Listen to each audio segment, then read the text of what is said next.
Hello and welcome everyone to the Arizona Trail 800 Mile Showdown. This is our live coin toss event. I am one of your co-hosts, Jamil Coury, here today with Bryce Brooks.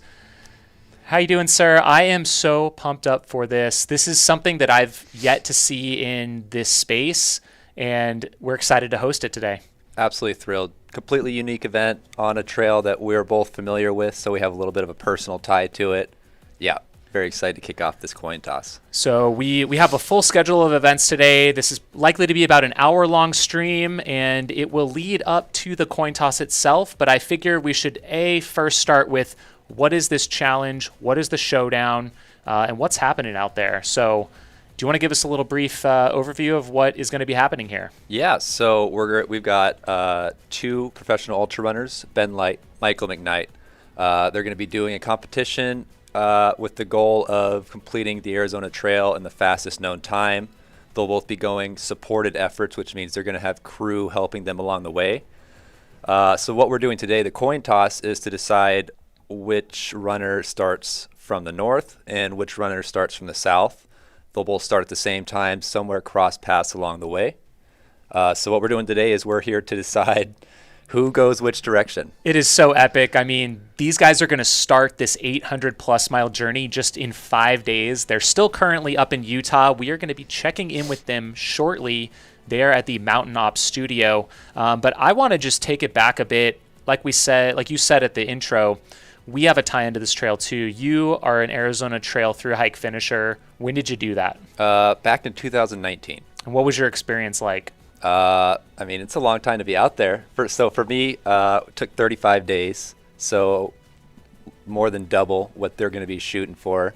But I mean, it's an amazing trail. It's just one of the most life-impacting experiences that I've gone on personally. And I did north to south, so we went southbound, which I believe is going to be the more wanted choice as far as the coin toss goes. I'm assuming that they're going to be wanting to go southbound. So you did yours in the fall? I did mine in the fall, yeah. Correct. And so I did mine back. I started April of 2008. The trail was not yet finished, and I did a 31-day northbound, so that's a springtime direction. So I think that is going to be the interesting twist to this whole thing is who's going to have to go northbound and who's going to have to go southbound and why. So let's do a quick run of show. We are going to check in with these guys in the Mountain Ops studio, and then we do have 4 special guests joining us in the program before the coin toss. We will have Shannon Villegas from the Arizona Trail. We'll have legend Jeff Garmire, former FKT holder. We also have Allison Mercer from Fastest Known Time and the current FKT holder, Joe McConaughy. So we are going to take it at this point right on over to Light Michael McKnight, and they are going to talk a little bit about why they're doing this and what charity partners they have. So let's send it over to the Mountain Ops studio in Utah. Hey guys, right. How are you? Doing good, Jamil. Thank you so much for having us and hosting this. This is pretty epic and awesome. That's great. Do you guys want to give us just a little bit of insight? Why are you guys doing this challenge, and what charity partners are you supporting through this? I think this is a great opportunity to highlight the sport and the community of the sport, also to highlight the Arizona Trail itself, and it being a trail that there's many trails throughout the country and throughout the world, and to inspire people to push their limits, to get outside, to enjoy nature, and just explore. And so, but we also want to do it for organizations that serve our community. And so we both decided to not just do one fundraiser, but do actually 2. And it's a fun way to be able to highlight 2 organizations that serve the community. So I'm doing it for Bigger Than the Trail. It's a nonprofit organization that helps individuals with that are seeking counseling for whether it's different struggles that they're having in their life, challenges. I mean, us runners, we completely know that running is kind of our our medication to dealing with life stresses. But there's a lot of individuals that just need maybe a little bit more guidance. And so Bigger Than the Trail, you can reach out to them and they'll hook you up with, they'll set you up with like 3 months of counseling services that's paid for by their organization. So it's such in today's world and what's going on, it's such an amazing organizations, and there's trail runners from all over the nation contributing and raising money for this wonderful organization. So I'm really proud to be able to represent Bigger Than the Trail while I tackle this 800-mile challenge of my own. That's great. How about you, Mike? Yeah, so about 5 years ago, my sister adopted a little girl from Colombia with Down syndrome. And a lot of people don't realize it costs about $40,000 or so to adopt a child with Down syndrome. And there's an organization called Rod's Heroes that raises money to help offset the cost of the adoption. And so since they've blessed my life and my family's life tremendously, I've decided to raise money for them in hopes to raise enough to aid in a full adoption for a child with Down syndrome. That's awesome. And how about for you, Mike? What is your impetus for taking on the Arizona Trail and going after this record in this way? The simple answer is Ben asked if I wanted to do it. Yeah. But I mean, all of us who do ultra running just likes to push our limits and see what we can do. And when I did the Colorado Trail 2 years ago and was able to complete it, it just makes sense to take it to the next step and see if I can do 800 miles. So on a personal level, I just want to see if I can do it. That's awesome. Ben, can you run us through what's going to be happening later in this program with this coin toss? What are the basic rules of what we're going to be doing here in a little bit? So what we've kind of come up with was, obviously we're going to do a coin toss. Whoever wins the coin toss gets to pick the direction that they want to run, south to north or north to south. And the loser of the coin toss gets to pick the actual time that we're going to start on the 15th on Saturday. So it could range from 12 a.m. to 11:59 p.m. Our start time, and we'll take the size of the state and go. But to decide who gets to call the coin toss, we're going to actually do, very sophisticated way of choosing that, and that's basically rock, paper, scissors. 2 out of 3 attempts. Whoever gets 2 gets to call heads or tails. All right. Well, thanks so much for that overview, guys. We are going to head on over and talk to Shannon from the Arizona Trail Association and give us an overview of the trail and what these guys are about to face. Hi, Shannon. Thanks for being with us. You're on. Can you hear us?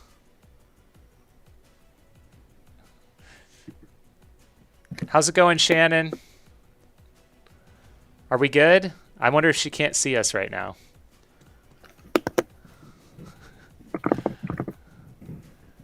Shannon, are you there?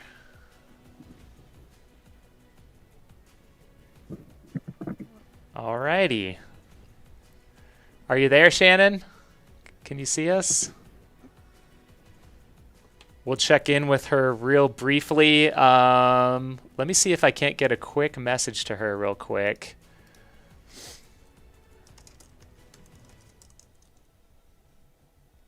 Let's see. Let's try this again. Shannon, can you hear us?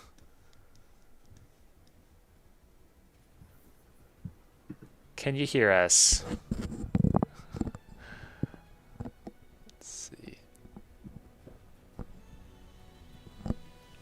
We could do a brief overview of the trail ourselves. Yep, that might be what we're going to have to do. We'll see if we can't get her back on. But yeah, do you want to give us a quick overview? Yeah, if we pull up the map here. Whoops, sorry. I can. Awesome. So this is the full Arizona Trail here. 43 different sections of the trail make up the whole 800 miles. So the 2 terminuses, the 2 starting points is at Utah and Mexico. Utah is actually, the start is going to be about 1,000 feet lower than it is if you were going southbound. If you're coming up from Mexico, you're going up Miller Peak, about a few miles in, which is actually the high point of the entire Arizona Trail. We'll give you a quick thing here. That was the most surprising thing, I think, is that the highest point on the trail is actually near the southern end. Which, yeah, you educated me this morning because I thought it was Snowball for sure. But you can see on the elevation profile here, this is Miller Peak. Yep. And so the actual start point is a little farther down here. And so you basically are shooting up a couple thousand feet right off the bat. Starting at about 6,000 feet elevation down there. And I think the biggest thing about the southern end of the trail is the Sky Islands. So you can see, if I can go over here, all these little points up here, these are all huge mountain ranges. You've got 4 different ones down there. And, you've got the deserts down below. You got the forests up high. And there's just, you can see multiple mountain ranges you kind of build up to before you hit the Flagstaff area, the Coconino Plateau. Right. And in my mind, I kind of broke this up into 2 distinct sections. Basically going from the Mogollon Rim, which is right about the center of the state there where it's really green. Yep. So everything north of that is, relatively flat when you're comparing it to the southern half of the trail. Those Sky Islands are aggressively steep, especially when you're going up Micah, Miller, and then you got Mount Lemmon right after those. If you're going northbound, that's quite the trifecta of climbs. Yep, absolutely. I do want to check back in. Let's see if we can get Shannon one more time. Shannon, can you hear us this time? You are on. You're patiently waiting. I don't know why you can't hear us, but we are speaking with you. Oh, that's a bummer. Are you there? Hello? Okay. I'm not sure what is going on with that. All right. Well, we'll head back to our preview here. So the Arizona Trail Association, I guess we'll just talk briefly about them. Yeah. It's a really unique, local driven organization. They're the ones that built the trail. They maintain the trail. They put a lot of work into it. As you can see from the map that we just pulled up, there's 43 different segments of this trail. They have local stewards. They have volunteers. There's people that will section hike the trail over the course of months and years. Mm-hmm. And then there's, of course, the folks that do it straight through. Right. And this is one of the newer national scenic trails. If you go back and look at other ones like the Pacific Crest Trail Appalachian, this is formed much more recently by Dale Shewalter, actually, who was a school teacher in Flagstaff and just kind of hoofed this thing on his own back in, I want to say, the 70s or 80s for the just first had time. a vision. Had the vision. Yeah. Went out, walked it. This trail is actually, it's a lot funded by grants. It doesn't receive the amount of funding as some other trails like the Appalachian Trail, the Pacific Crest Trail. So what really makes this trail special in my mind is all the people that volunteer their time and are willing to put their passion and energy into keeping this trail alive. I know since when you've done it in 2008 compared to when I did it in 2019, there's probably 5-10 times as many finishers per year. And so that takes a big toll on these trails. And there are certain trails like the Appalachian Trail where stewards and like trail angels are becoming less. There's just less of them along the trail because of the number of people going through. So it's important that there is funding for like trails like the Arizona Trail that doesn't receive as much from like the federal government as many of the other ones. All right, that's some great insight. So that is a brief overview. If you guys do have any questions, we will have a Q&A towards the end of the show. But it's going to be really fun to see these guys kind of take this on. And of course, we may have failed to mention you crossed the Grand Canyon, and I think that is one of the most epic parts and one of the higher sustained sections of the trail is up on that Kaibab Plateau up there. So pretty amazing stuff. I am going to check one more time in with Shannon, see if she can hear us before we move on to our next guest. Shannon, can you hear us this time? We're with you, Shannon, from the Arizona Trail Association. I still think she can't hear us for whatever reason. So we're going to move on to our next guest. This is legend Jeff Garmire. Can you hear us? Can you hear me? Yes, we can. How are you doing, Nice. sir? I'm doing great. I'm just ready for this showdown, the showcase showdown here. Awesome. Can you give us a brief overview of your experience on the Arizona Trail for our viewers at home who may not know much about you? Yeah, I first did part of the Arizona Trail when I was on a 7,000-mile circle around the western U.S. And so I did about 600 miles of it then, and realized it was a pretty awesome trail. And so I came back about 4 months later and set the FKT on it. And then I have been down there quite a bit. So I've done probably the whole trail almost 3 times, probably just about every mile of it 3 times or so. So it's the one I recommend to people. It's the coolest trail because it's not as long as like an Appalachian Trail or Pacific Crest Trail, but it packs every bit of adventure into about a third the length of some of the more well-known trails. And as Aravaipa knows, I just end up down there. Since I live in Montana, I got to become a snowbird somehow. So I like getting down to Arizona since that trail is usable in the shoulder seasons when we have like 3 feet of snow up here in Montana. Sure.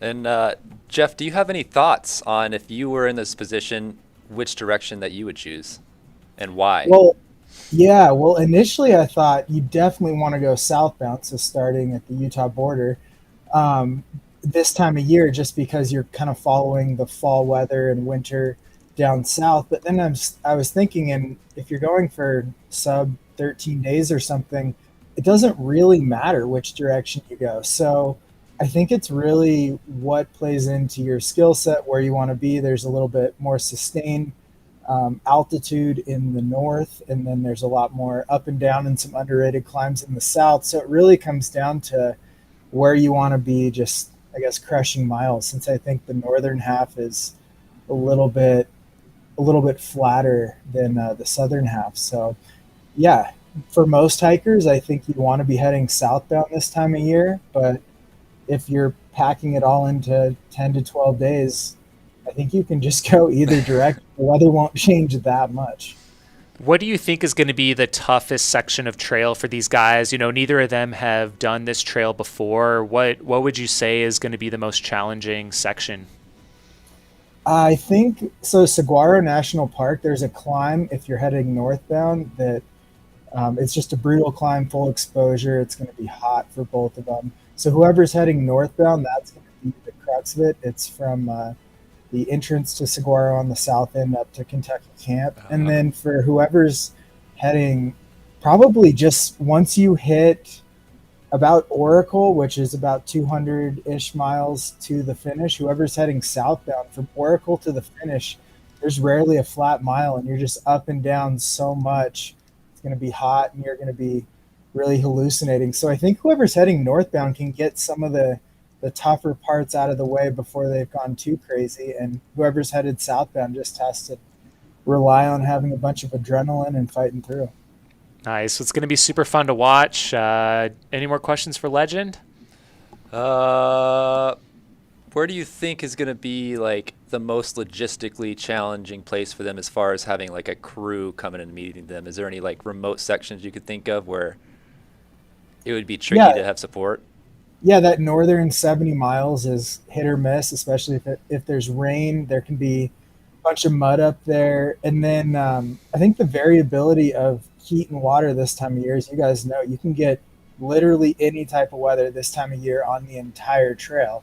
So that's the cool thing to throw into it, since I think a lot of FKTs are done in the perfect time of year. This one, it's going to be, they won't know until they're out there, and they won't know if their crew can even get to some of the spots until they see what the weather is a day or two before. So a big part and factor could be which crew and which runner can kind of plan on the fly and pencil things in and erase and redo an entire plan in the blink of an eye, because a lot of those places are a lot more remote than people understand. Yep. Awesome. Well, thanks so much for your time. We are going to go ahead and bring on from fastest known time, Allison Mercer.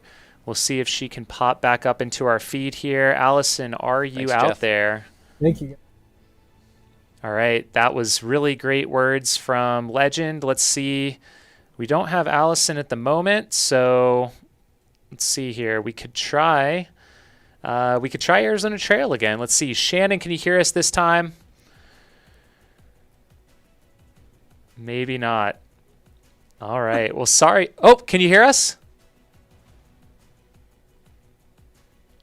I think I heard her. I did hear her. I don't know why she can't see us. I heard somebody. Oh, can you hear us? Shannon, you're on right now.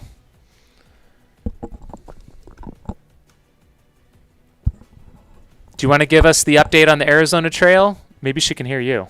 Shannon, can you hear me?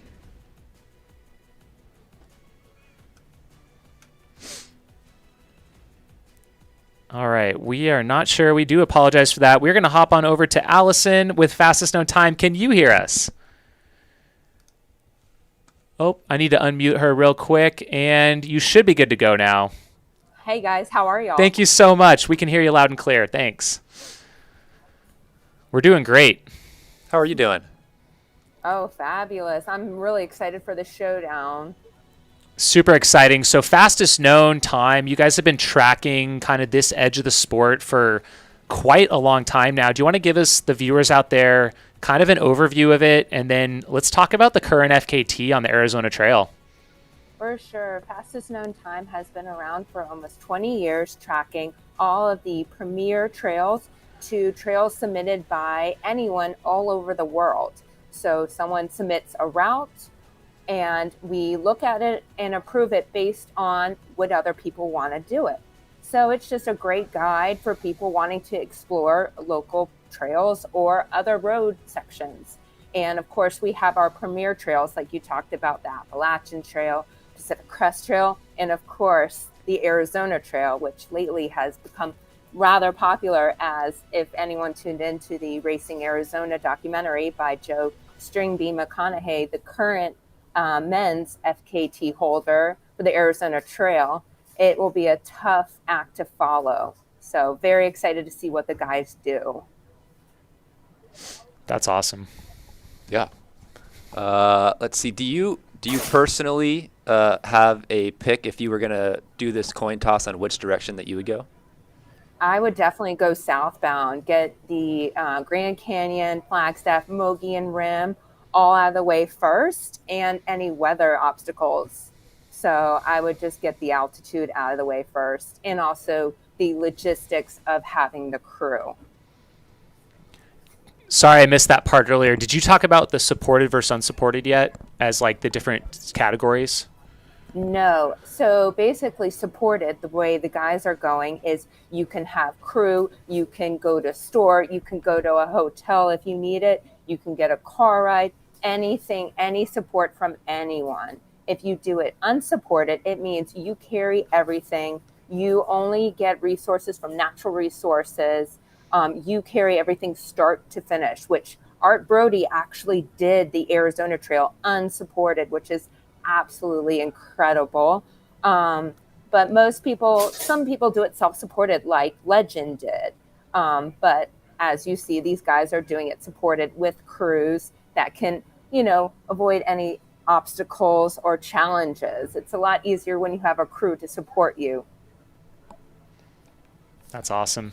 Well, thank you so much, Allison, for checking in with us. We really appreciate it. If you guys want to track all of your FKTs out there, it's such a great resource. You can see like the history of what everyone's done, read those trip reports, and check it out. So we appreciate what you guys do. And appreciate what you do. Can't wait. Awesome. Well, we are going to head on over to our current FKT holder. We actually have Stringbean on. Joe McConaughy, can you hear us? Can you hear me? We can hear you loud and clear. We did awesome. it. We did it. So first off, I got to shout you out, current FKT holder, and you guys just put out, I think, one of the most beautiful films on a long trail that I've ever seen. Of course, the Arizona Trail is near and dear to my heart, but thank you guys for taking the time and effort to do that. Racing Arizona, the film just came out. It's incredible. Truly awesome film.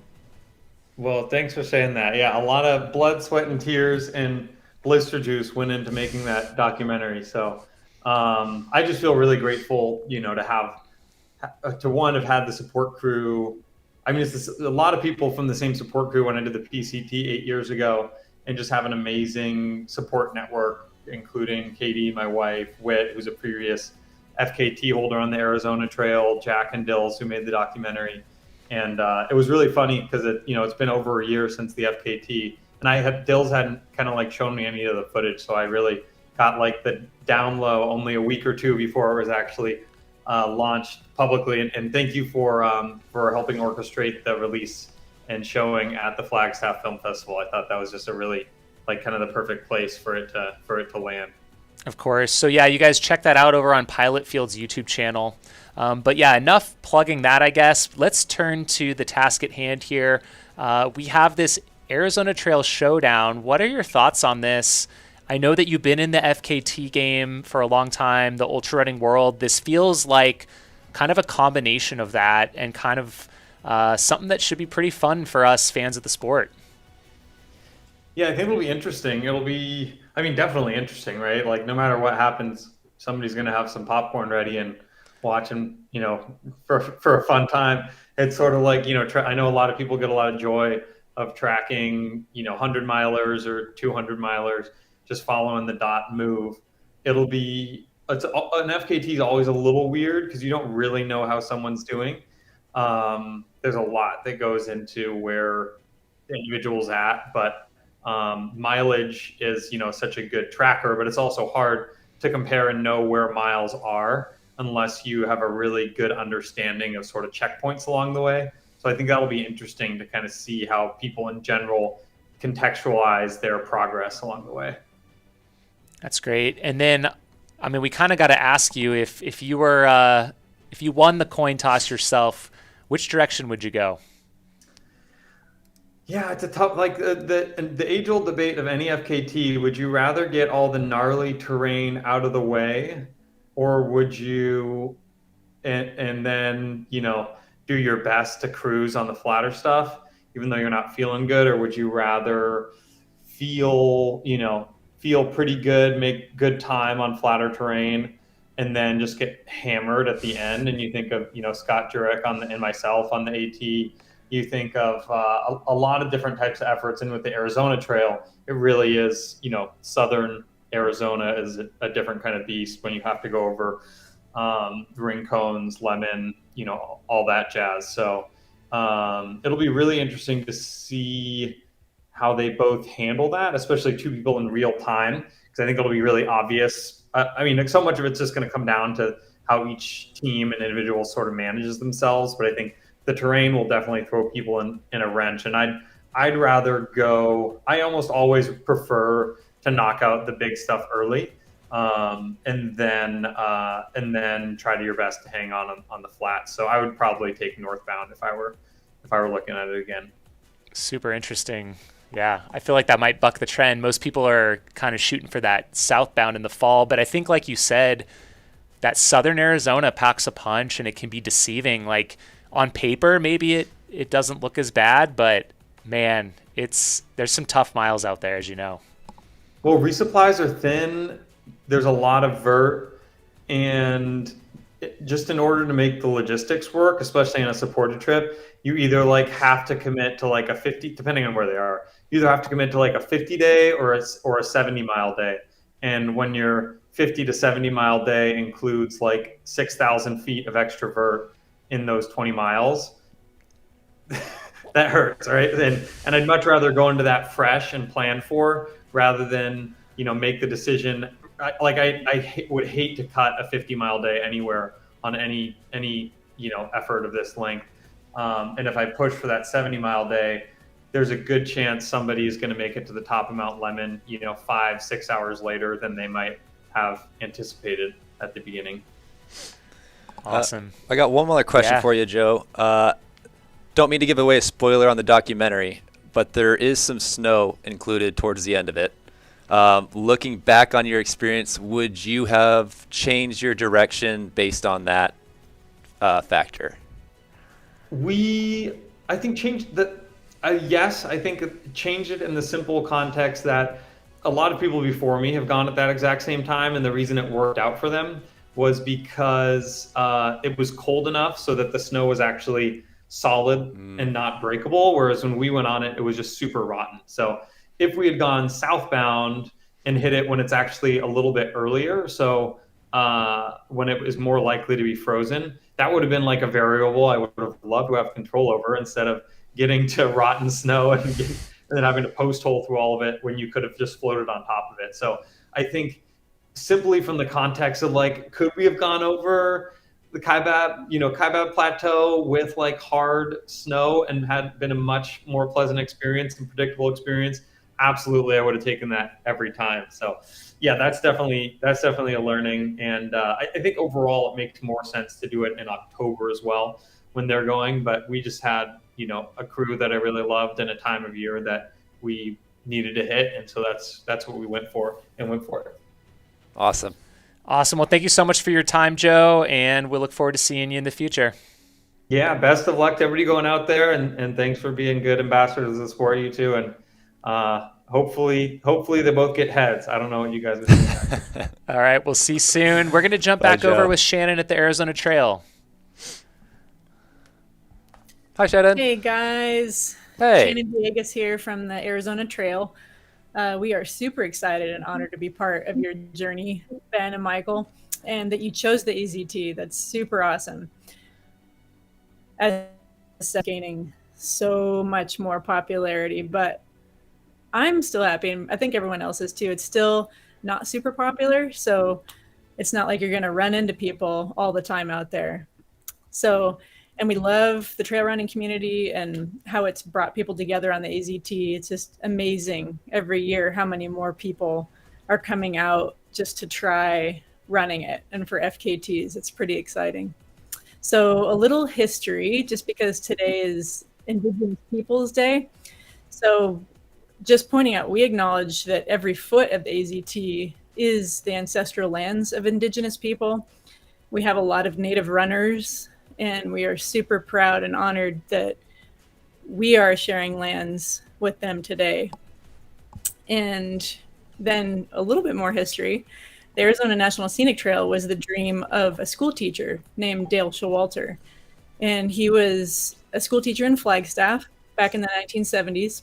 And his dream was to have a cross-state trail to connect all the way from the border of Mexico to the border of Utah, and to traverse the state just to showcase its beauty and all the amazing deserts, canyons, forests, and public lands, historic sites. And in doing that, we had to figure out a way how to do that with national parks, because we wanted to have the trail go through national parks, public lands such as BLM, state trust, wilderness areas. And fast forward, in 1994, the Arizona Trail Association was incorporated as a nonprofit and just as an organized voice to try to get Dale's dream to come true. And so we had all kinds of trail enthusiasts, equestrians, mountain bikers, runners, trail builders, anybody who loved the outdoors and wanted to see this dream happen. We needed them to help close the gaps. So figure out what trails we can use, what trail needs to be built, and to get a trail 800 miles across the state. So that did happen.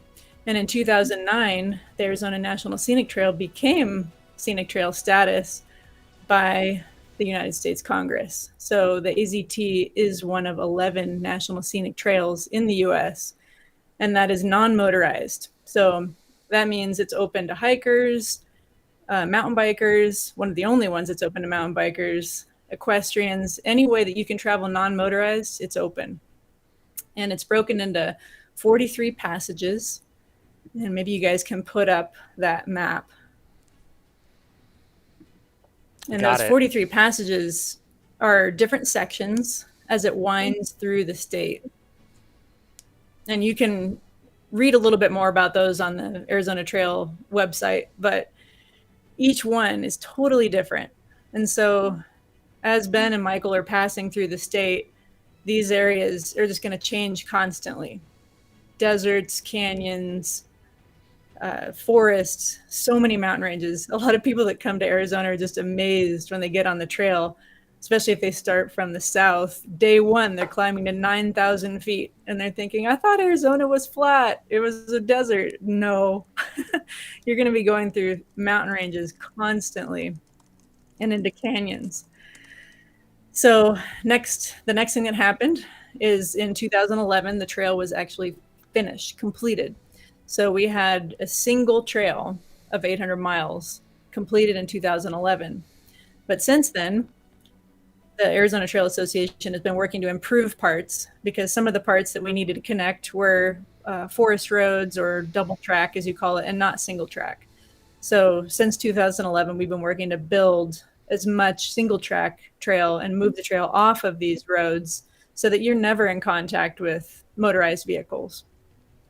And right now we actually have a huge project just north of Patagonia that is taking the single track from a dirt road and bringing it right at the foot of the Santa Rita Mountains. It's just an amazingly beautiful area we're super proud of. And that project should be finished next year, but 18 miles of new trail. And a little bit about the Arizona Trail Association. So we've got programs for youth that includes the Seeds of Stewardship program, and that brings middle school and high schoolers out into nature, sometimes for the first time. It's just amazing. And then we have a Gear Girls program, and that builds the confidence of young girls through mountain biking, trail working, and outdoor skills.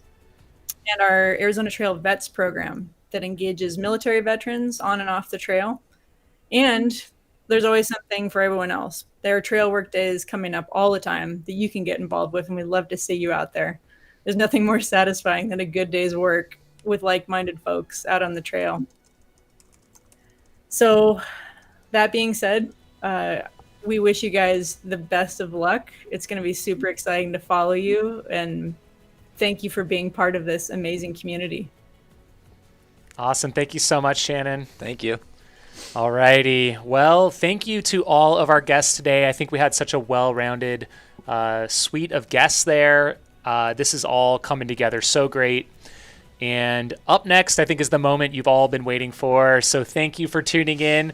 We are now heading. We got to get it all riled Bruce up. Buffer.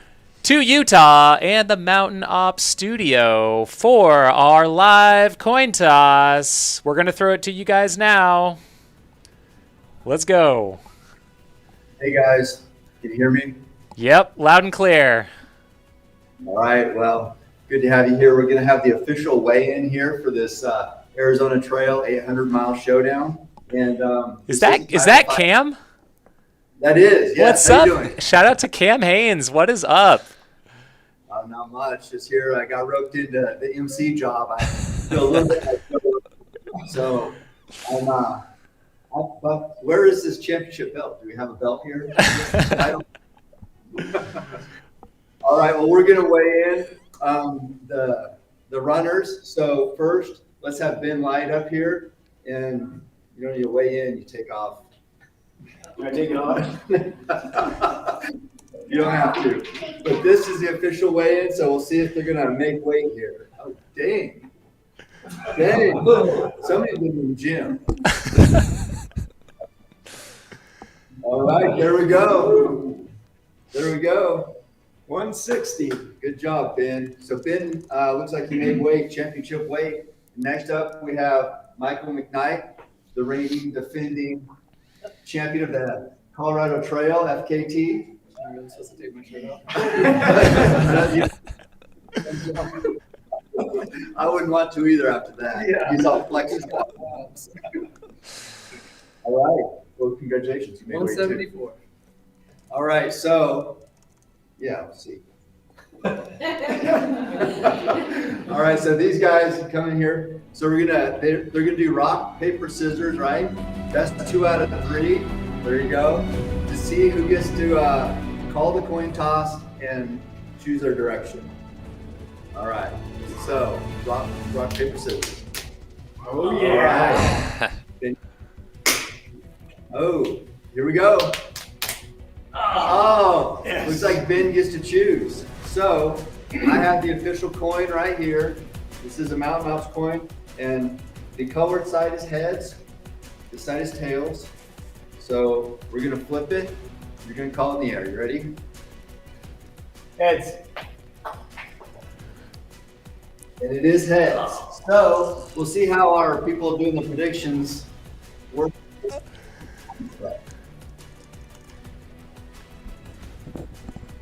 All right, so Ben, you got heads, so you get to choose, right? You're getting a little bit of feed of something, but Can you guys hear us? yeah, can you hear us? Yeah, you're good. You guys have been good the whole time. All right, so I guess here we go. I choose south to north. South to north. Ooh. All right. I'm running home.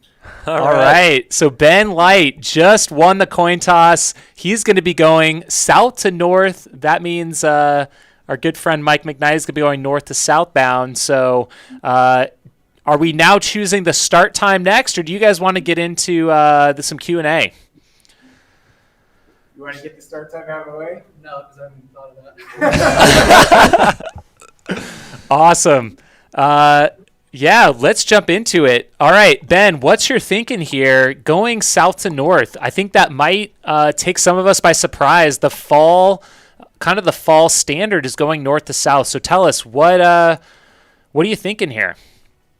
So, doing the research, continuously on the AZT for the last few months, looking at the terrain, looking at the grades, and then knowing my strength. My strength is climbing. I put the muscle to use, and I'd rather hit all that vert. I think Joe and Jeff kind of hinted around it and summed it up, basically saying, when I got the fresher legs, before I get completely destroyed through the efforts at the beginning, if coming north to south, you're going to be having flatter, longer days trying to bank time, because when you hit that second half, you're going to slow way down. And I just don't want to hit all that terrain on a wrecked body and wrecked mind. So I'd rather get the tough stuff out of the way,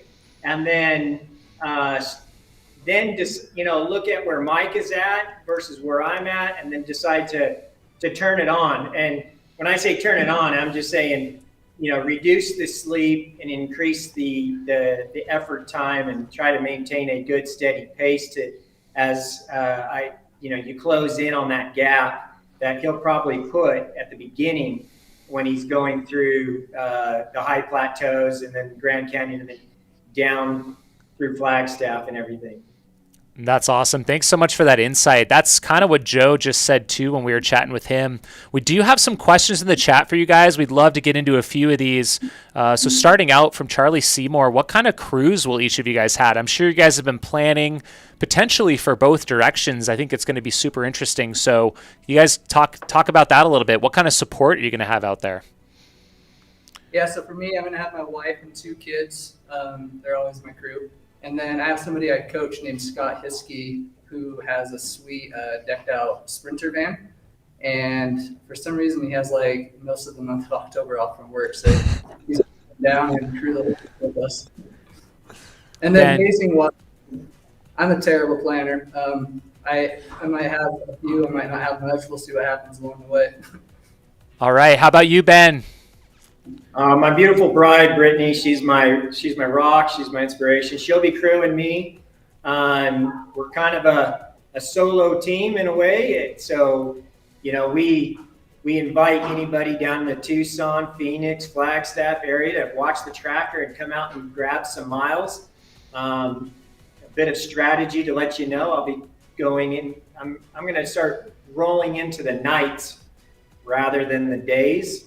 To avoid the heat.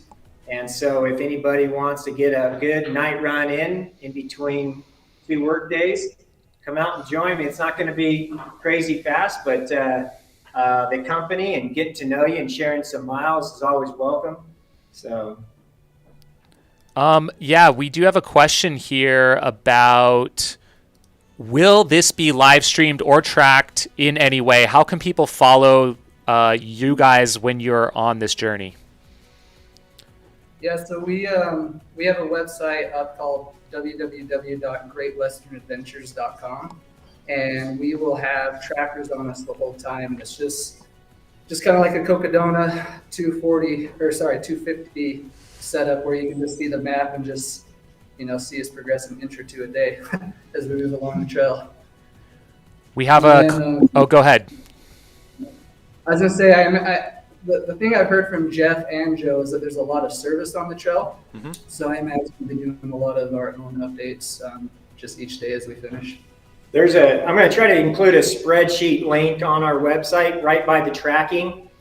It'll kind of give a breakdown of if we're doing about an average pace to, and we're setting up splits for about a 12-day finish, where we'll potentially be.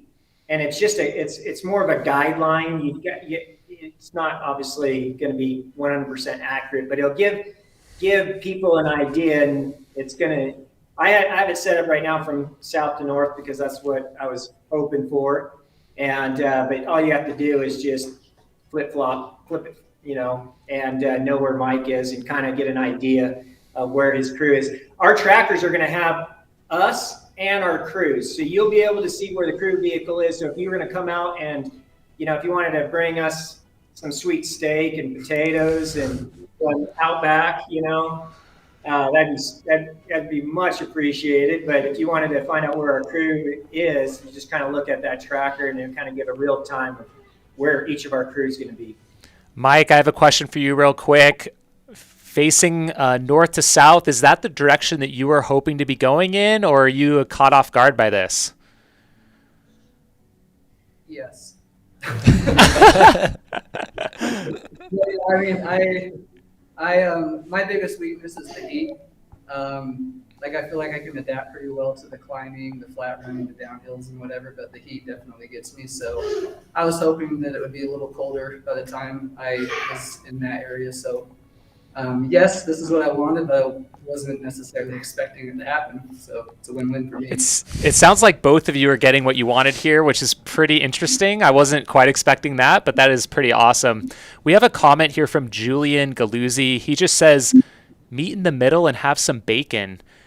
Speaking of the middle point, where is the middle point maybe? And do you guys suspect, where do you think you'll cross paths? I'm just curious. I was thinking it'd probably be, obviously, I think it'd actually be day 5 for me and probably day 7 for him if he's picking up some speed, and I'm kind of grinding away. I don't know. Obviously, if it's 12-day split, 6 is actually the magic number, but then it just give or takes on how far ahead or behind either of us are. And maybe he'll be sleeping in his van when I pull through the parking lot. Doorbell hits and knock on and make a bunch of noise, think like a wild beast is outside and take off. So I didn't think about that one of you might be sleeping when that pass happens, but that could be interesting. It could as a care package. Yeah, for sure. Let's see here. What kind of sleep schedules? I think you touched on that a little bit, Ben. You plan to maybe sleep in the afternoons and go through the night, especially early on. How do you guys approach a long trail like this? Do you just go until you can't keep your eyes open anymore, or do you have a regimen? So me personally, the only experience I've had of anything remotely of this distance is when I did the Colorado Trail 2 years ago. And when I did that, I only ended up sleeping, it averaged out to be about 45 minutes a night for the 7 days that I did that. And that was definitely pushing the threshold for not sleeping enough. So for this, I'm planning on hopefully wrapping up every day around 11 and then sleeping till 5 or 6 and then continuing. And I think that should be enough time if everything's working well to get the mileage I need each day to get the record. Ben? Yeah, I'm rolling to nights as fast as possible. I'm going to try to do 6 p.m. starts and run through the night during the cooler temps, and a little bit easier to be in your mental bubble of light and just following the route on your watch and on your Gaia on your phone, and then the sun comes up, and just as it's starting to heat up, I'm going to be able to hopefully pull into my crew and put some night shades on my eyes with the AC running and sleep in some Normatec boots until 5 p.m. when I get back up to head back out at 6. Ben, are you working out of a van as well? Yeah, so one of my really good friends, Taylor Spike, was gracious enough to lend me his van, and so we're going to be working out of that as well. It's 2-wheel drive, and I'm a little concerned about the 4-wheel drive roads down, or the dirt roads with maybe even possibly bad weather here and there. So it's going to come into a play. I'm going to be carrying extra calories with me and I'll have a spot tracker and InReach. Me and my wife will have InReaches, and so if she can't get to a certain crew area, she'll send me a message, and I'll have to pull out the emergency supplies, and maybe have to huff it another 20 miles to the next possible checkpoint. I don't know. It's going to be such a wild ride and a lot of unknowns.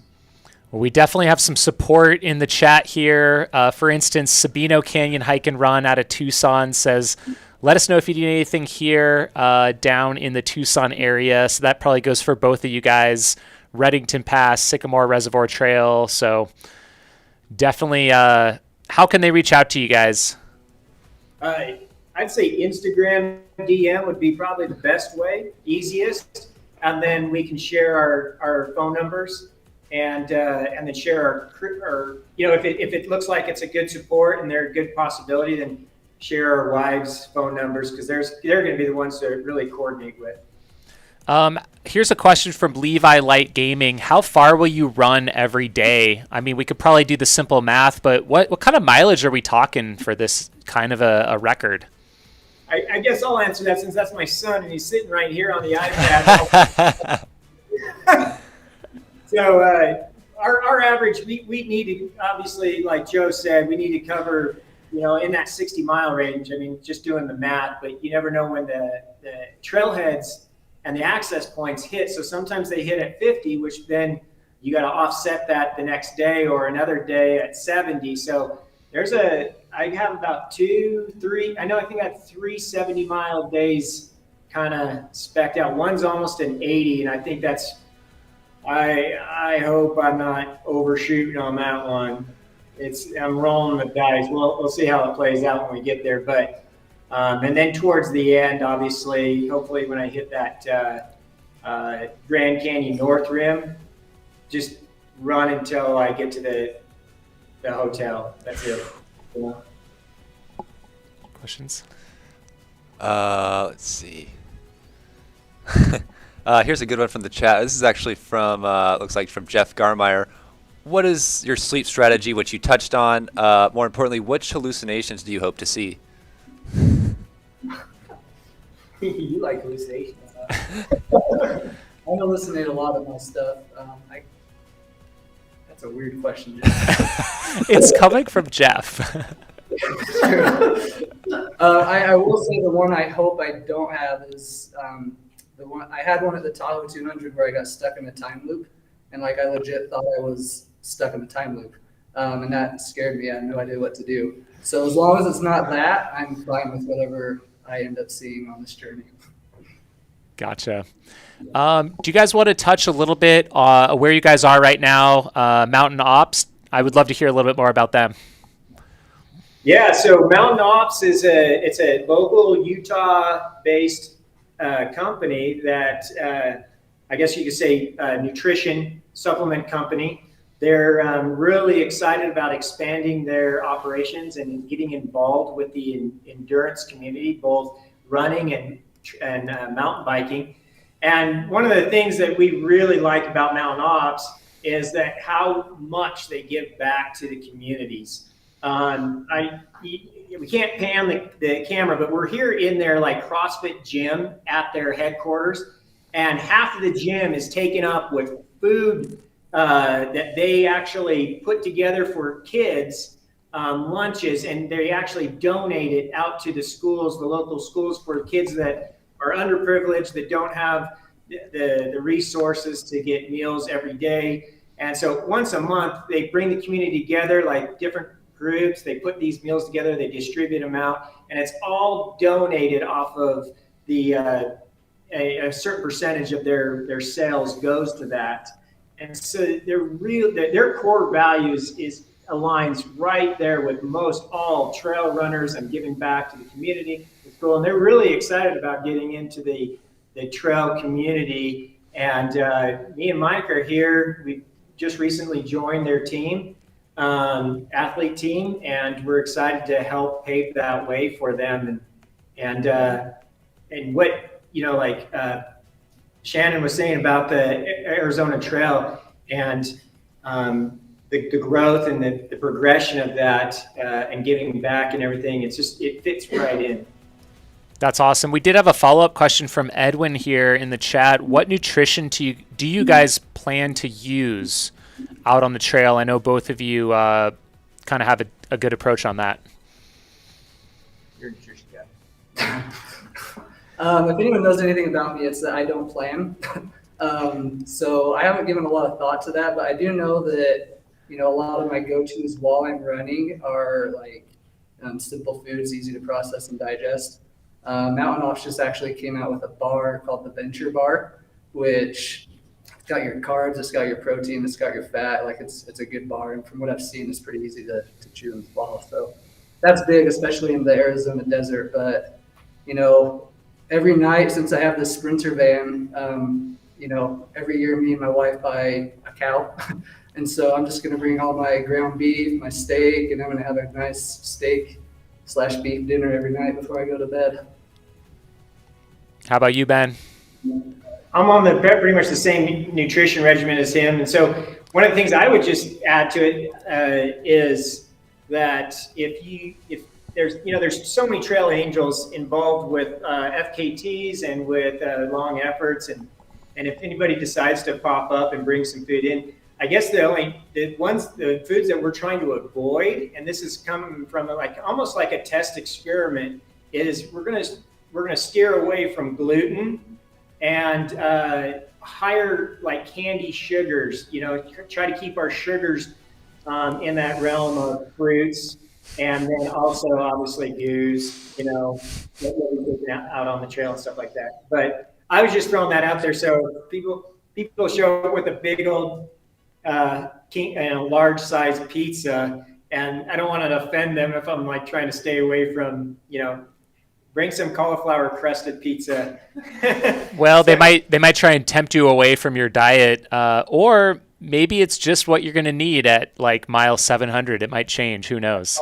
They might just appreciate that Slurpee more than anything. And that large pizza, and it's like I look at it, I'm like, I don't care what I thought I was going to do. That's going to get in my stomach somehow. Absolutely. Let's see. Do you guys have any other points that we missed that you want to touch on today before we kind of sign off?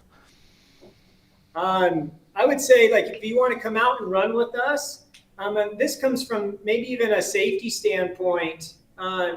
With us setting an FKT, we're kind of self-sufficient. We want those that come out and join us to be responsible for themselves. Make sure that they have their own nutrition. Make sure that they have a way to, if they pick a big section and we're going to be utilizing filters for hydration, pack a filter with you, a Be-Free filter or a Sawyer of some sort, just so that you're prepared.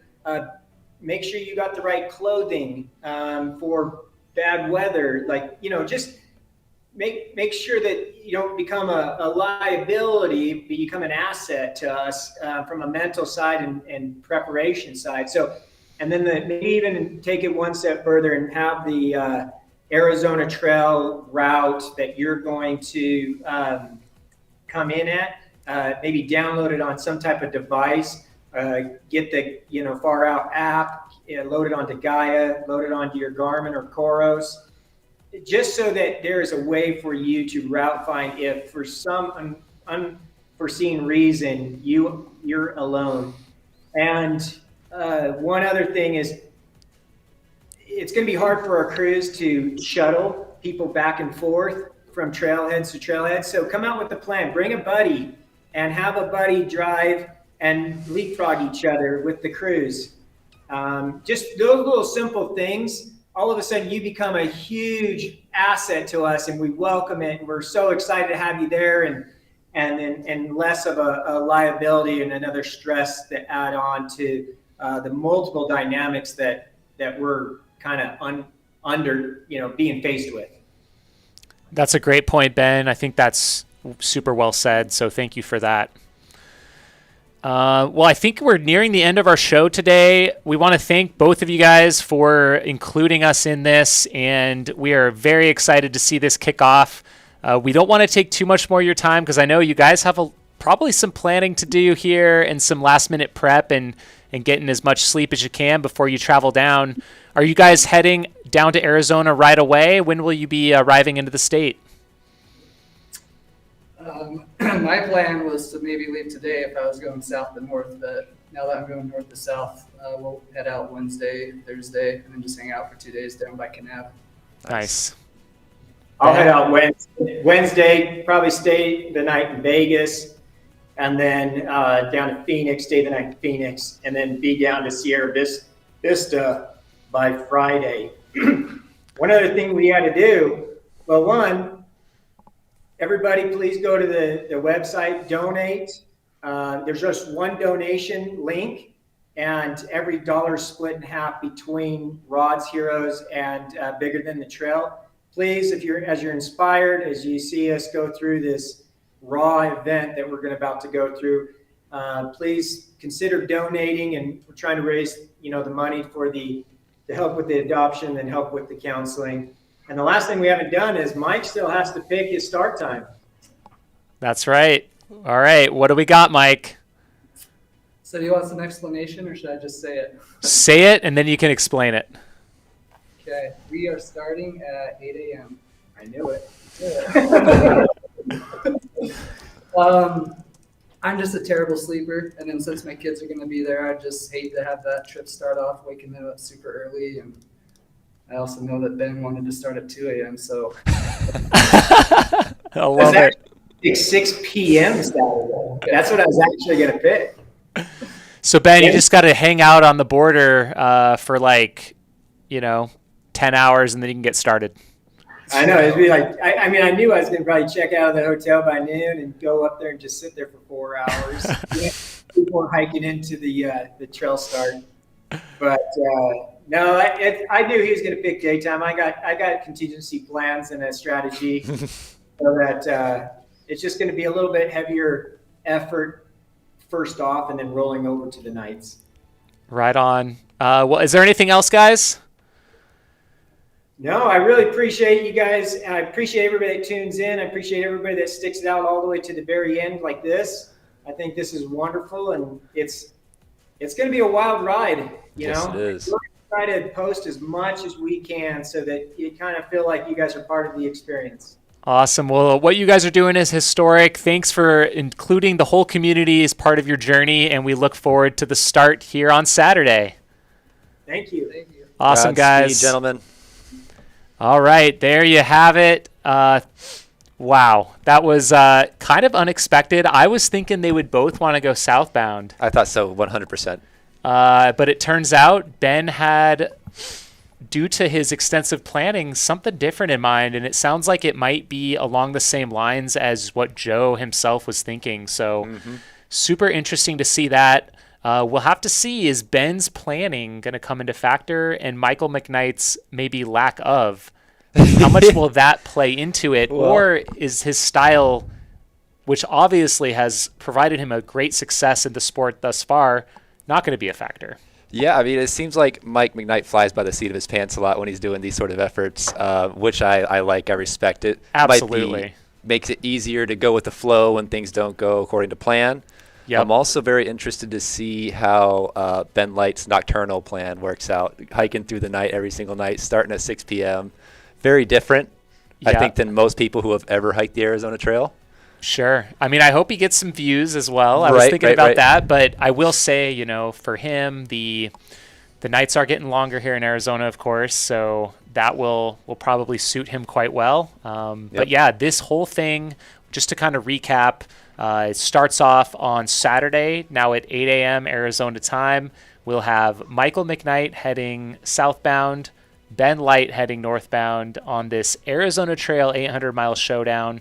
Please do go to greatwesternadventures.com. You guys can donate to the cause, follow the live trackers, and again, if you want to come out and join these guys, please feel free to do so responsibly. Yep.